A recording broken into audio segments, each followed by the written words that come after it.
Hello everyone, this video is for law student. आज के video में मैं यही बताऊंगी कि कॉलेज के जो प्रोजेक्ट है उसको करते कैसे हैं, राइट।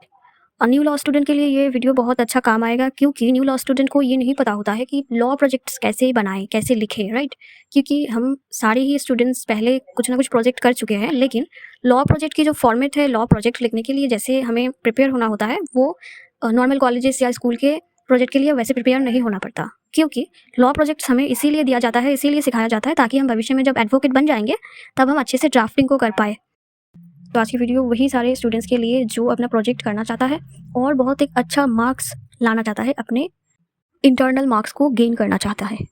जितने भी लॉ स्टूडेंट प्रोजेक्ट को पहले भी कर चुका है, लॉ प्रोजेक्ट को पहले भी कर चुका है, उनके लिए भी ये वीडियो बहुत फ़ायदेमंद होने वाला है, क्योंकि बहुत फॉर्मेटिकली मैं बताने वाली हूँ A to Z कैसे करना चाहिए और कहाँ पे कौन सी टॉपिक आप दे सकते हैं, की पॉइंट कैसे यूज़ करें अपने प्रोजेक्ट में, ताकि जो प्रोफेसर्स हैं, लॉ प्रोफेसर्स, वो ज़्यादा इंप्रेस हो जाए और आपके मार्क्स ज़्यादा कर दे।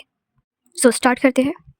सबसे पहले आपको कुछ चीज़ों की ज़रूरत पड़ेगी, वो आपके पास होना चाहिए, जैसे कि pen, black and blue ball pen आप यूज़ कर सकते हैं, A4 पेजेस चाहिए होंगे, एक चैनल फाइल चाहिए होंगे, और आपको सबसे ज़्यादा जो ज़रूरी है वो है प्रोजेक्ट टॉपिक।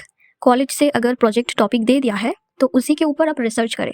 रिसर्च सुन के ही ऐसे घबराने की कोई बात नहीं है, बहुत नॉर्मल तरीके से आप रिसर्च कर सकते हैं। पहला तो अपने जो नोट्स अपने बनाए हैं कॉलेज करते हुए, वो नोट्स आप चेक करिए अच्छे से, उसी टॉपिक के ऊपर होना चाहिए। प्रोजेक्ट दिया है इसका मतलब वो टॉपिक पहले ही कॉलेज में पढ़ा भी चुका है, राइट। तो उसके ऊपर आपको थोड़ी सी डेप्थ नॉलेज होनी चाहिए उस टॉपिक के ऊपर। तो जो भी टेक्स्ट बुक आपके पास है, बेयर एक्ट आपके पास है, उसको बहुत अच्छे से रीड करें, जो टॉपिक दिया है उसी के ऊपर, और गूगल पे सर्च करें ज़्यादा से ज़्यादा नॉलेज बढ़ाने के लिए, राइट। और आर्टिकल्स पढ़िए उस टॉपिक के ऊपर। ये सारे काम करने के बाद आप एक प्रोजेक्ट लिखने के लिए तैयार है। आज सबसे पहले आपको एक फ्रंट पेज बनाने होंगे, जो कि प्रिंट आउट होती है। देखिए, कुछ कॉलेज में सिर्फ और सिर्फ फ्रंट पेज ही प्रिंट आउट करने को कहते हैं और बाकी सारे हैंड रिटन मांगते हैं वो लोग। जो प्रोजेक्ट बॉडी है उसको हैंड रिटन होनी चाहिए, ऐसे भी बोल देते हैं। लेकिन कुछ कॉलेजेस में बोलते हैं कि टोटली मुझे टीचर्स की जो रिक्वायरमेंट होती है, बोलते हैं टोटली आप प्रिंट आउट करके लाए। तो आप अपने कॉलेज के हिसाब से अपने प्रोजेक्ट को रेडी करें, जैसे भी अपने कॉलेज इंस्ट्रक्शन आपको दे रहे हैं, राइट। तो सबसे पहले फ्रंट पेज चाहिए, उसके बाद आपको प्रेफेस लिखना है। एक जानकारी के लिए आपको बता देते हैं, अगर आपको फ्रंट पेज कैसे प्रिपेयर करने हैं नहीं आता है, तो आप इस चैनल में देखिए, एक ओनली फ्रंट पेज के ऊपर एक वीडियो बनाई हुई है, जहाँ पे मैं टोटली एक्सप्लेन की हूँ कि प्रोजेक्ट के जो फ्रंट पेज होते हैं उसको कैसे इंप्रेसिव बनाएं, इंप्रेशन अच्छा हो, एक अच्छी फ्रंट पेज कैसे बनाएं। इसका वीडियो ऑलरेडी इस चैनल में है, आप चाहे तो वो चेक कर सकते हैं, राइट। तो फ्रंट पेज के बाद आपको एक प्रेफेस लिखना होता है। अब प्रेफेस क्या होता है? प्रेफेस मीन्स जिस भी टॉपिक के ऊपर आप प्रोजेक्ट कर रहे हैं, उस टॉपिक के बारे में आपको कुछ लिखना होता है। दैट मीन्स अगर कोई भी आपको एक टॉपिक दिया है ना, तो आपने उस प्रोजेक्ट को लिखा है, कैसे लिखा है, कहाँ से स्टार्ट किया, कहाँ पे एंड किया, कौन से की पॉइंट आपके प्रोजेक्ट के अंदर मिलेंगे, ये सारे जो शॉर्ट में इन्फॉर्मेशन होता है वो प्रेफेस के अंदर देना होता है, राइट। आपको और भी अच्छे से समझाने के लिए मैंने एक छोटा सा प्रेफेस लिखा है, जो कि बहुत बेसिक टाइप का है। आप अगर चाहे ये भी जैसे मैंने लिखा वैसे भी आप अपने प्रोजेक्ट में कॉपी कर सकते हैं। अदरवाइज आपको अगर कोई अच्छे से पता हो या आप ज़्यादा कुछ इनपुट करना चाहते हैं इसके अंदर, ये भी कर सकते हैं। तो मैं एक शॉर्ट डेफिनेशन दे रही हूँ, जस्ट डिफाइन करने के लिए कि प्रोजेक्ट प्रेफेस होता क्या है। तो सबसे पहले आपको लिखना है, प्रेफेस करके एक हेडलाइन देनी है। उसके बाद आपको लिखना है the project is based on, कोई भी टॉपिक, बेस्ड ऑन के बाद जो भी टॉपिक आपके पास है, मतलब जिस भी टॉपिक के ऊपर आप प्रोजेक्ट कर रहे हैं, उस प्रोजेक्ट के नाम लिखिए, टॉपिक का नाम लिखिए। उसके बाद लिखिए first I started the project report with introductory note, right. ये आप लिख सकते हैं, दैट मीन्स मैंने इस प्रोजेक्ट को फर्स्ट इंट्रोडक्शन से स्टार्ट किया है, एक इंट्रोडक्टरी नोट मैंने दिया हुआ है सबसे पहले। देन उसके बाद I followed every subject matter of that, जिस भी टॉपिक के ऊपर आप लिखे हुए हैं, इसका मतलब है उसके बाद, मतलब इंट्रोडक्शन लिखने के बाद मैंने हर एक चीज़ को फॉलो किया है, जो भी सब्जेक्ट मैटर में है इस टॉपिक के अंदर, वो सब कुछ मैंने लिखा है, राइट। उसके बाद आप लिखे every important information is use in this project. मैं नॉर्मली बता रही हूँ, जो कि बहुत ईजियर होता है प्रेफेस को लिखना। उसी के ऊपर एक जस्ट डेफिनेशन दे रही हूँ, every important information is used in this project. That means हर तरह की इंपॉर्टेंट इन्फॉर्मेशन मैंने इस प्रोजेक्ट के अंदर डाली है, राइट। उसके बाद आप लिखे and lastly I finish the project with conclusive discussion. That means and अंत में मैंने एक कंक्लूजन लिखा है और इस डिस्कशन को अंत किया है। तो ऐसे नॉर्मली आप लिख सकते हैं एक प्रेफेस को। इसके बाद आता है एक्नॉलेजमेंट। आप एक न्यू पेज लीजिए, उसके ऊपर आपको हेडलाइन करना है एक्नॉलेजमेंट। जिस भी स्टूडेंट को एक्नॉलेजमेंट क्या होता है नहीं पता है, उनके लिए मैं शॉर्टली डिफाइन करती हूँ। एक्नॉलेजमेंट एक रिस्पेक्टेशन होता है टीचर के बिहाफ में, राइट। दैट मीन्स टीचर हमें इतने दिनों से पढ़ा रहा है, राइट। और एक टीचर की तो ऐसे ही एक रिस्पेक्टेशन होती है। फिर नॉट ओनली टीचर, अपने पेरेंट्स को भी अब थैंकिंग, ये एक थैंकिंग नोट है, ये अच्छा है वर्ड मिला मुझे। एक्नॉलेजमेंट मीन्स एक थैंकिंग नोट जो कि अपने टीचर को देना है, अपने पेरेंट्स। ध्यान से सुनिए, मैंने एक वेरी शॉर्ट फॉर्म में एक्नॉलेजमेंट को कैसे लिखा जाता है मैंने लिखी है, तो सुनिए। First and foremost, I express my gratitude and thanks to my parents for their love, care and support that they always provide me. That means acknowledgement में मैंने सबसे पहले मेरे माँ बाप, मेरे माता पिता को थैंक यू दिया, ताकि क्योंकि उन्होंने हमें केयर करते हैं, राइट, और फिर लव करते हैं, केयर करते हैं, सपोर्ट करते हैं स्टडी करने के लिए, और फिर स्टडी की जितनी भी खर्चे है वो लोग उठाते हैं। उनको रिस्पेक्ट देने के बाद आप टीचर को रिस्पेक्ट दीजिए। उसके बाद मैंने लिखा है and I would like to thanks to the almighty God for his blessing. उसके बाद मैंने टीचर को नहीं, मैंने अपने गॉड को थैंक यू दिया। मैंने बोला है कि मैं थैंक यू देना चाहती हूँ, मतलब मैं शुक्रिया अदा करना चाहती हूँ अपने भगवान को जिन्होंने मुझे ब्लेसिंग्स दी, राइट, आशीर्वाद दिया जिसने मुझे। उनको थैंक यू करने के बाद मैंने टीचर्स को थैंक यू करी। मैंने लिखा I express my thanks to my teachers specially लिखने के बाद आपके टीचर के जो नाम है वो मेंशन करें। उसके बाद ये लिखे कि विदाउट हर या his guidance the project report would not have been completed. That means उन टीचर के सिवाय मैं इस प्रोजेक्ट को कंप्लीट ही नहीं कर सकती, क्योंकि इस प्रोजेक्ट को कैसे बनाते हैं और फिर टॉपिक देना, फिर टॉपिक के ऊपर पढ़ाना, ये सारे काम टीचर करते हैं, तो उनको एक थैंक्स देना तो बनता है, राइट। तो आप ऐसे अपने एक्नॉलेजमेंट को लिख सकते हैं। एक्नॉलेजमेंट के बाद आप एक कंटेंट की पेज तैयार करें। कंटेंट के लिए आप एक काम करें, 2 पेज रखें, उसको मार्जिन करके छोड़ दें। दैट मीन्स आपको 2 पेज मार्जिन करके छोड़ देना है।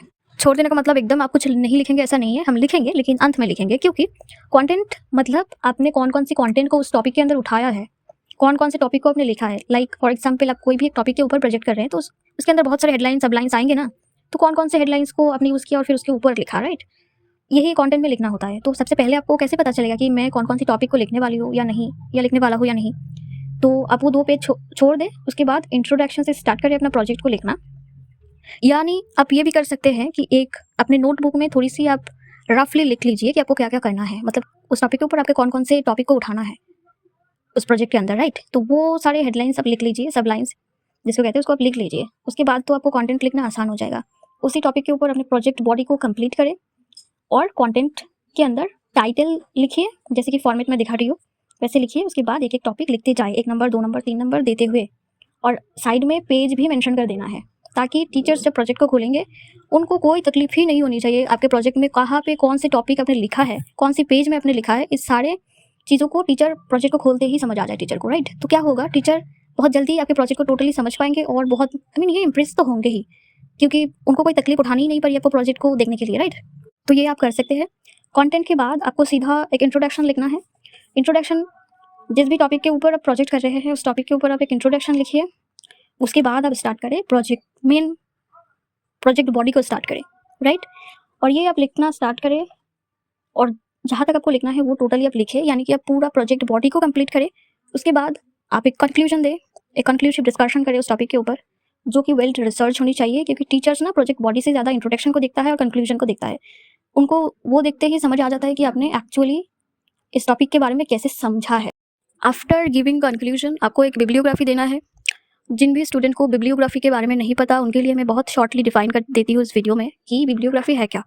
बिब्लियोग्राफी एक इन्फॉर्मेशन होती है जो कि आपको देना होता है प्रोजेक्ट के अंत पेज में, जहाँ पे आप ये लिखेंगे कि आपने कौन से रेफरेंस की यूज़ की है, राइट। मतलब आपने जिस प्रोजेक्ट के ऊपर काम किया है उस टॉपिक को, उस जो मटेरियल आपने कहाँ से ली है, कहाँ से पढ़ा है।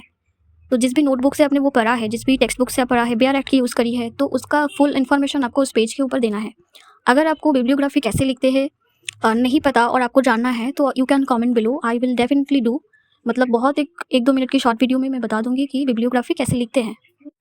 तो अंत में आप बिब्लियोग्राफी ऑब्वियसली दे, ये बहुत इंपॉर्टेंट होता है। टीचर्स एक तो कंटेंट चेक करता है, इंट्रोडक्शन चेक करता है, कंक्लूजन चेक करता है, फ्रंट पेज चेक करेगा, और आपका वो लास्ट में आपने कौन सी रेफरेंस से उस प्रोजेक्ट को लिखा है वो चेक करेगा। प्रोजेक्ट बॉडी से ज़्यादा ये सारी चीज़ें टीचर लोग चेक करते हैं।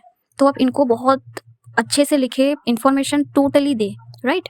अगर आपने किसी भी मतलब राइटर, तो एक ही राइटर का बुक होता है कॉमनली, राइट। 2-3 राइटर का सेम बुक हम तो लेते नहीं है, फिर भी आपको मेंशन करना है। आप फिर भी लिख दीजिए 2-3 राइटर के बुक का नाम आप मेंशन कर सकते हैं, ताकि उनको लगे कि हाँ आपने बहुत सारे राइटर की जो क्या नोटबुक होता है उसको आपने चेक किया, आपने रिसर्च करा है इस टॉपिक के ऊपर। तो वो इंप्रेशन आपके ऊपर अच्छा पड़ेगा और आपका मार्क्स भी गेन होगा, राइट। तो आफ्टर गिविंग बिब्लियोग्राफी आप एक वेबलियोग्राफी भी दे सकते हैं और एक पेज में अपना इन्फॉर्मेशन डालें। अगर आपने सिर्फ नोटबुक से नहीं लिखा है, आपने अगर इंटरनेट का यूज़ भी किया है, तो फिर आप बिब्लियोग्राफी दे सकते हैं। अब इन्फॉर्मेशन बिब्लियोग्राफी में आप कौन सी इन्फॉर्मेशन डालेंगे, वही इंटरनेट के कहाँ से आपने कौन सी मटेरियल उठाया है, कौन सी वेबसाइट थी, यही सारे लिखने होते हैं। अगर आपको समझ ढंग से नहीं आ रहा है तो you can also comment below, I will definitely do on that topic. Bibliography क्या होती है मैं बहुत कम टाइम के अंदर समझा दूंगी। ये वीडियो में बताऊंगी तो ये वीडियो बहुत लेंदी हो रहा है, इतना लॉन्ग वीडियो देखने में प्रॉब्लम हो जाती है और इसको एडिट करने में भी प्रॉब्लम हो जाएगी, तो मैं नहीं बोल रही हूँ इस वीडियो में, नेक्स्ट वीडियो में ऑब्वियसली बता दूंगी। सो ये थी प्रोजेक्ट की पूरा इन्फॉर्मेशन, आपको कैसे लिखना है, क्या करना है, टोटल इन्फॉर्मेशन मैंने दे दी है। आप ऐसे ही प्रोजेक्ट को करें और कॉलेज के इंस्ट्रक्शन को फॉलो करें, ताकि बाद में वो लोग ये ना कह पाए कि आपने तो ये इंस्ट्रक्शन आपने फॉलो ही नहीं करी, हमने तो ऐसा नहीं बताया था, ऐसा ना हो। लेकिन आप भरोसा करके यही प्रोजेक्ट बॉडी ऐसे प्रेफरेंस, ऐसे क्या बोलते हैं इसको, ऐसे ही एक्नॉलेजमेंट आप दे सकते हैं। कोई इशू नहीं है, कुछ नहीं कटा जाएगा, बहुत इंप्रेशन बहुत अच्छा होगा, आप मार्क्स भी अच्छा गेन कर पाएंगे। So thank you.